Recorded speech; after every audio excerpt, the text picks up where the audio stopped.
sommes à Wabishen, une petite ville de Pologne de 5000 habitants. Ce week-end se déroule ici le plus grand événement de reconstitution historique du pays. À l'honneur, l'armée polonaise pendant la libération. Débarquée avec les Alliés pendant le D-Day, elle a participé sous commandement canadien à la libération d'une grande partie de l'Europe. Une division blindée s'est particulièrement illustrée, de Falaise en Normandie jusqu'à Wilhelmshaven en Allemagne, celle du général Maczek. Mais pour la première reconstitution du week-end, les Polonais vont d'abord rendre hommage aux Américains, sans qui rien n'aurait été possible. Hubert est polonais et pour ce premier acte, il a revêtu l'uniforme des GIs. Ok les gars, écoutez. Nous allons commencer à avancer avec les jeeps depuis cette route. Ensuite, nous allons partir avec les half-track, armes à la main.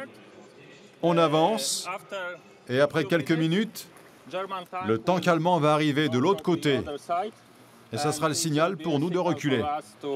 Ok, première escouade avec moi. Le 6 juin 1944, les Alliés sont sur les côtes normandes. Ils viennent tout juste de débarquer et vont commencer leur offensive avec ce qu'on va appeler la bataille de Normandie. Leur objectif, percer les lignes allemandes en un mois et libérer le front de l'Ouest pour ouvrir la voie jusqu'à Berlin. Le 1er août, pratiquement 2 mois plus tard, ils sont encore en Normandie, bloqués par la résistance allemande. 15 jours plus tard, ils progressent difficilement et font reculer les Allemands de moins de 100 km. Ils sont bloqués à Falaise. Ils vont alors procéder à une opération spéciale, appelée Opération Cobra. C'était une opération américaine durant la bataille de Normandie. Là, nous allons au contact des Allemands.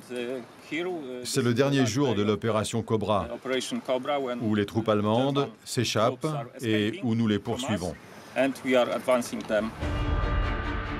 L'opération Cobra va débuter le 24 juillet, soit 1 mois et demi après le débarquement.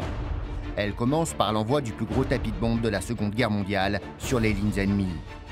Il faudra près de 5000 bombes au kilomètre carré pour débloquer la situation. Aujourd'hui, Michael est le second de la section commandée par Hubert. Il s'apprête à rejouer l'attaque d'une colonne allemande. Pour lui, chaque détail compte et la reconstitution doit être la plus historique possible. Ici, vous avez 2 reconstitueurs habillés en GI qui portent les uniformes de combat. L'uniforme complet d'époque. En dessous, ils ont même les vêtements en coton et aussi tous les accessoires en coton qui allaient avec. Comme vous pouvez le voir, il y a la ceinture de munitions, le kit de premier secours, et il y a aussi le sac qui contient le masque à gaz. Et un autre prévu pour leurs effets personnels. Ils ont aussi un sac à dos, avec le sac de couchage, une baïonnette,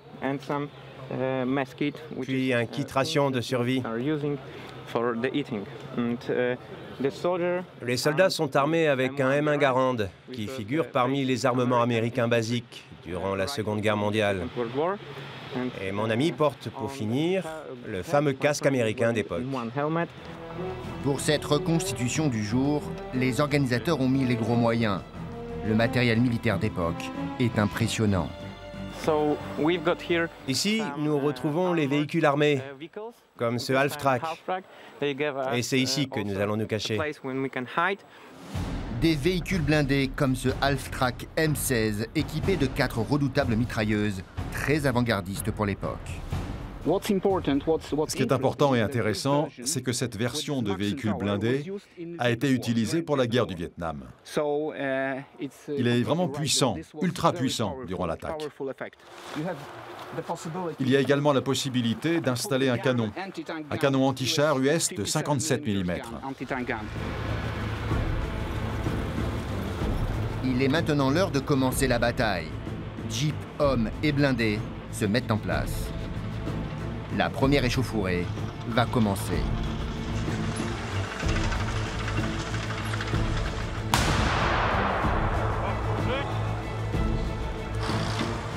Les soldats en première ligne sont les fantassins de Hubert. Première escouade avec moi! En avant!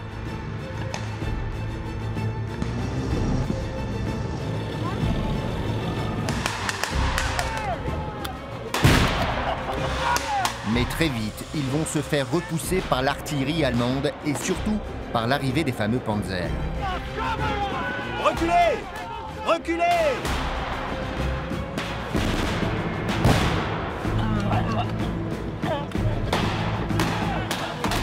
Reculez!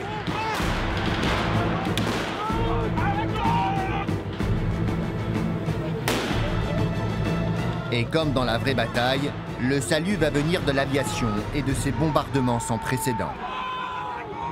Aujourd'hui, un chasseur, Era Cobra de l'US Air Force d'époque, survole même la bataille et sonne le renversement de la situation.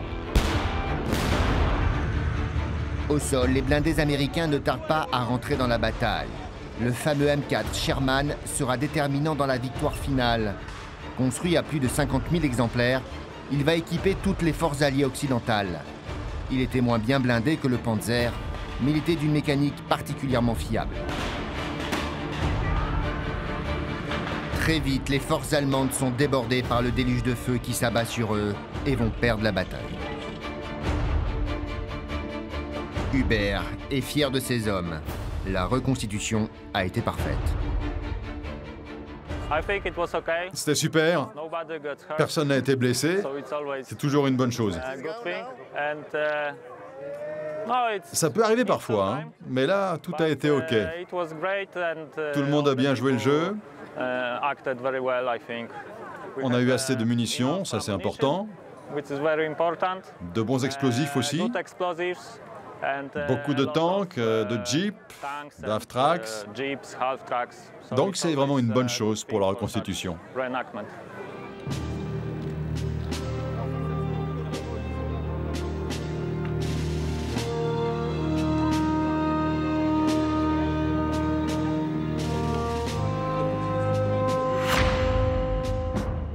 Aujourd'hui, les Polonais mettent à l'honneur la bataille de Normandie, mais pas uniquement sous uniforme américain. Les forces de la Pologne libre y ont également pleinement participé. Michael, co-organisateur de l'événement, joue l'un d'entre eux. La première division polonaise était constituée par des Polonais qui ont quitté leur pays après l'invasion allemande en 1939. Par différentes voies, ils sont arrivés en Écosse pour reformer l'armée polonaise. Là, ils ont formé la première division blindée sous les ordres du général Maczek. Cette division, sous le commandement britannique et canadien, a participé largement à la campagne de Normandie. À la tête de la division polonaise, le général Maczek, un général oublié de la Seconde Guerre mondiale, s'est particulièrement illustré pendant toute la libération de l'Europe. C'est lui aujourd'hui qui est à l'honneur. Le capitaine Semro, vétéran de la Seconde Guerre mondiale sous les ordres de Maczek, se souvient. Le général était formidable avec ses hommes et surtout avec ceux qui étaient les moins gradés. Rien que pour ça, il était très aimé. Le général Maczek s'est particulièrement illustré pendant une bataille, celle de la poche de Falaise-Chambois. L'une des plus grandes tueries de la guerre, dira le général Eisenhower. Le 15 août 1944, 100 000 soldats allemands se retrouvent pris au piège, encerclés par les Alliés. Ils tentent un repli par un corridor qui sera appelé « couloir de la mort ». Le 17 août, la première division blindée du général Maczek, au nord, est en contact direct avec l'armée allemande en repli. En surnombre, l'armée allemande décide de contre-attaquer les Polonais par l'Est. La situation était très compliquée pour les Polonais, car ils étaient pris sur deux fronts par les Allemands. À la fin, il manquait tellement de munitions qu'ils ont dû se battre avec ce qu'ils avaient sous la main. Et ce qu'ils avaient, c'était des bouteilles de Calvados. Ils avaient que ça à lancer. Le 21 août, l'armée polonaise est durement éprouvée, mais résiste encore. Elle est rejointe dans l'après-midi par l'armée canadienne commandant les opérations. Les Polonais ont joué un rôle très important dans la libération de la poche de Falaise. C'est eux qui ont fait sauter le bouchon mis en place par l'ennemi, grâce à la première division blindée polonaise. Cette victoire marquera la fin de la bataille de Normandie. Après cela, la division blindée est remontée par le nord de la France. Ensuite, elle est entrée en Belgique, l'a traversée, puis est arrivée en Hollande. C'était une véritable épopée à travers l'Europe. La première division blindée du général Maček va donc se rendre jusqu'aux Pays-Bas, poursuivant l'armée allemande en repli. Le général va libérer pendant toute sa remontée vers le nord les villes d'Abbeville, de Saint-Omer en France, puis Ypres en Belgique. Après la Belgique, il arrive à la frontière hollandaise où il va devoir libérer la ville de Breda, encore sous occupation allemande. Michael s'apprête aujourd'hui à reconstituer la prise de cette première ville hollandaise traversée par le général. Là, on fait tous les derniers préparatifs avant le combat, qui va commencer dans 40 minutes. 40 minutes seulement, où Michael va devoir briefer l'ensemble des reconstitueurs polonais et allemands. Tous devront être à leur place et suivre exactement le mouvement des troupes et des chars. Comme dans un véritable QG, Michael organise les positions de chacun. Mais là, les Allemands sont sous son commandement.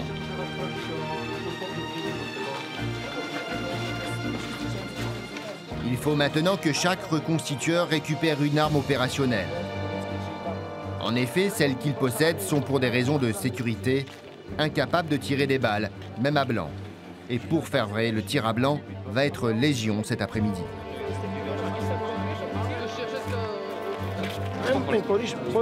C'est un fusil mitrailleur de calibre 9 mm, très commun à l'époque. Il était de production britannique et il a été utilisé par toutes les armées du Commonwealth.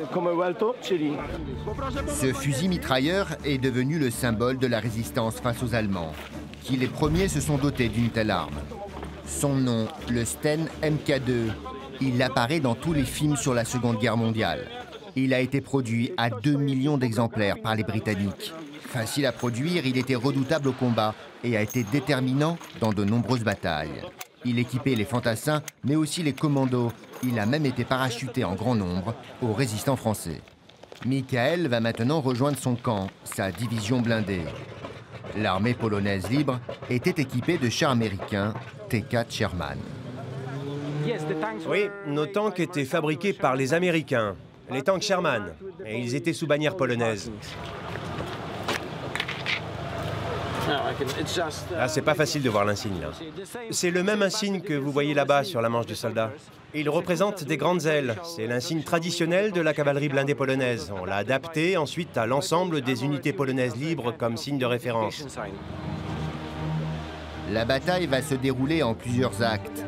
Comme à l'époque, des attaques, des contre-attaques et des replis. Personne ne doit se tromper, sinon la reconstitution peut tourner au fiasco.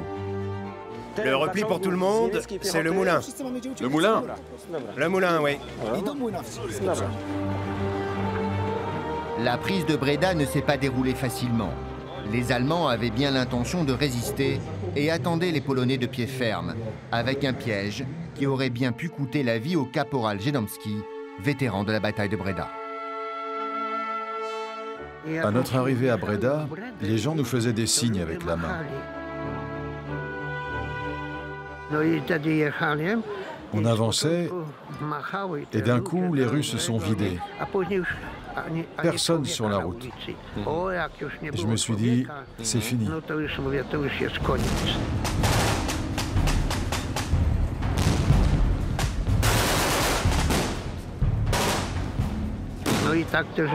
Mais quelques secondes plus tard, j'ai vu des tirs de lance-roquettes dans notre direction. J'étais assis dans mon véhicule et je me suis dit que c'était fini pour nous. Mais la roquette est passée tout près de nous et a atteint le char à côté. Le troisième véhicule a commencé à reculer.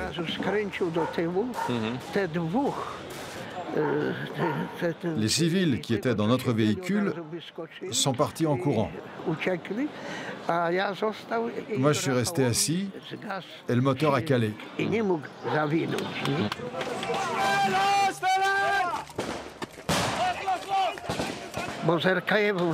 Les Allemands ont alors commencé à tirer à l'arme automatique dans notre direction.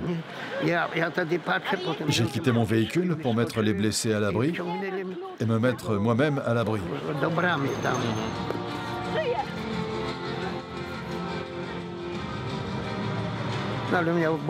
L'un d'eux avait le flanc arraché et Krupa, lui, était mortellement blessé. Krupa, son compagnon, a été tué sur le coup. Mais le piège dans lequel était tombé le caporal était finalement une diversion. À la fin, j'ai compris que le commandement nous avait utilisés comme appât pour détourner l'attention des Allemands présents à Breda. Une fois à découvert, le restant de nos troupes les ont attaqués sur Sur leur flanc? Voilà, c'est ça, sur leur flanc.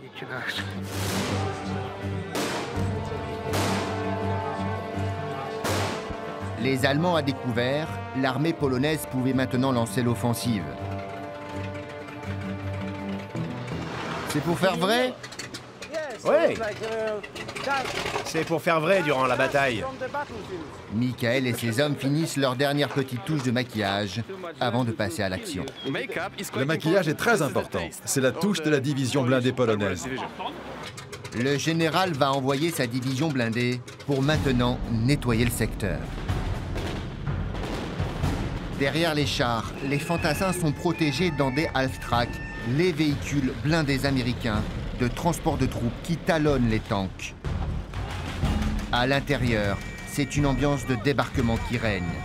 La peur se lit sur les visages des soldats qui, dans quelques minutes, vont engager le combat.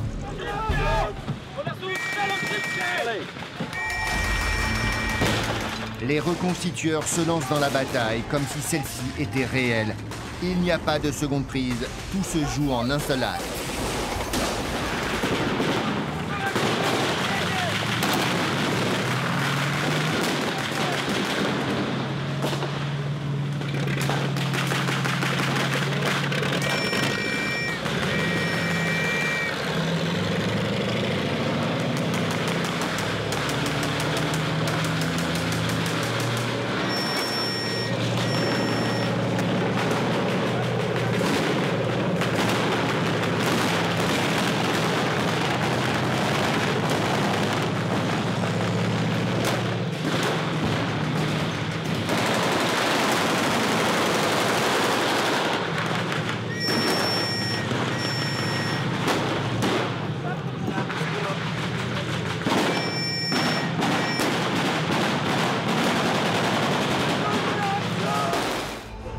Comme si le danger était réel, les blessés et les morts sont laissés pour compte.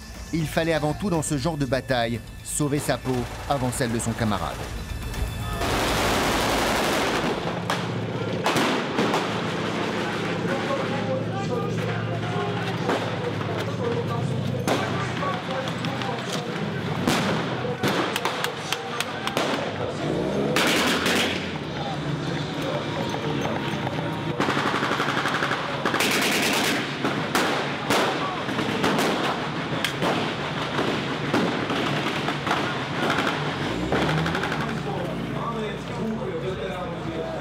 Garde à vous!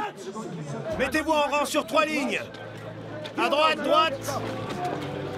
En avant, marche! La division du général va venir à bout des troupes allemandes de Breda. La reconstitution s'est merveilleusement bien passée. Michael est heureux comme si la victoire était réelle. Les hommes se rassemblent pour un dernier garde à vous. On a gagné. C'est un moment important maintenant. On a été le plus précis possible. On a essayé de retranscrire au maximum le combat. On a ressenti de réelles émotions dans nos cœurs, surtout pour ceux qui ont vraiment combattu durant cette guerre il y a quelques années. Du coup, c'est très important pour nous de savoir s'ils ont apprécié ce qu'on a fait en leur honneur. Donc oui, c'est excitant et touchant. Michael est ému car aujourd'hui sa reconstitution a été vue par d'illustres personnages. 2 soldats, vétérans même de la bataille de Breda, sous les ordres du général Maček. Les reconstitueurs se rangent en ligne pour leur rendre les honneurs. Le lieutenant Jedamski et le capitaine Semro reçoivent aujourd'hui une véritable ovation. pour rappeler que la Seconde Guerre mondiale s'est aussi gagnée avec les Polonais.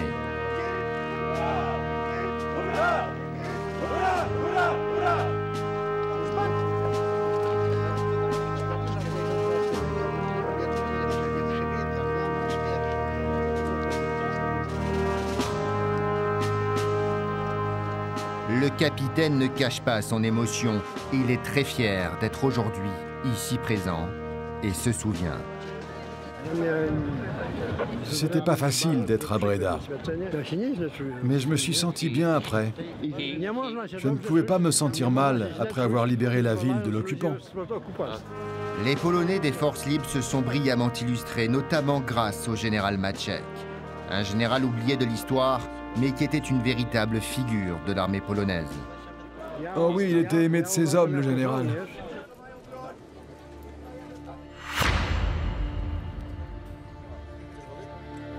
Après la victoire de Breda, le général et ses hommes remonteront tous les Pays-Bas jusqu'à la ville portuaire de Wilhelmshaven, en Allemagne, tout en essuyant la résistance du repli allemand. À leur côté, les Canadiens et les Britanniques les appuieront de façon déterminante grâce à l'entrée en scène de leurs commandos.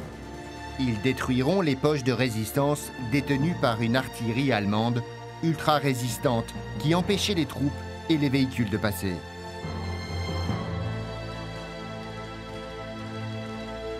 La première division blindée polonaise va faire des milliers de kilomètres depuis son débarquement en Normandie. Elle s'illustrera héroïquement tout au long de son parcours aux côtés des Alliés. Oui, les soldats polonais ont travaillé main dans la main avec les commandos marines britanniques et les fantassins canadiens. Le général Maciek finira sa formidable épopée en Allemagne, où il acceptera la reddition totale de toute la garnison de la ville de Wilhelmshaven. Malgré ses faits d'armes exceptionnels, le général sera déchu par le gouvernement communiste polonais, sous influence soviétique, qui déjà rentre dans la guerre froide. Beaucoup d'officiers des forces libres, comme le général Maciek, ont perdu leur nationalité polonaise après la guerre. Il s'est retrouvé en situation d'immigré sans papier et il est retourné en Écosse, où il a dû travailler comme barman dans un hôtel. Le général se retrouve apatride et n'a d'autre choix que de rejoindre l'Écosse comme simple immigré. Le général était une personne très modeste. Il n'a jamais montré son ancien rang de général devant ses clients. Mais il y a eu des situations où des anciens militaires polonais venaient manger par hasard dans le restaurant où il travaillait. Et dès qu'ils reconnaissaient le général, ils lui présentaient les honneurs. Le général Maciek va tomber dans l'oubli et la précarité pendant presque la moitié de sa vie.